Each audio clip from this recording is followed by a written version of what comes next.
இந்த தொகுதியில் இருக்கிற விவசாயிகள் வளம் பெற வேண்டும் என்பதற்காக, விவசாய தொழிலாளிக்கு நிரந்தர வேலை கிடைக்க வேண்டும் என்பதற்காக நீண்ட காலமாக ஈரோடு மாவட்டம், திருப்பூர் மாவட்டம், கோவை மாவட்ட விவசாய பெருடி மக்கள் பல ஆண்டுகளாக சுமார் 50 ஆண்டு காலம் போராடி வந்தார்கள். அந்த போராட்டத்துக்கு தீர்வு காண்கின்ற விதமாக அனைத்து இந்திய அண்ணா திராவிட முன்னேற்ற கழக அரசுகின்ற பொழுது நான் முதலமைச்சர் இருந்த காலகட்டத்தில் 50 ஆண்டு கால கோரிக்கையை உங்களுடைய கனவு திட்டமான அத்திக்கடவு அவனாசி திட்டத்தை நான் கொண்டு வந்து நிறைவேற்றி கொடுத்தேன்.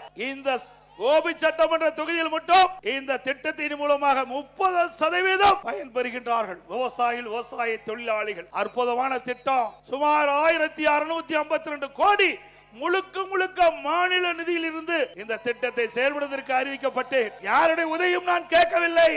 இப்பொழுதற்கு ஸ்டாலினை போல மத்திய அரசில் இருந்து நிதி கொடுத்தால் தான் திட்டத்தை நிறைவேற்றுவேன் என்று நான் பார்க்கவில்லை.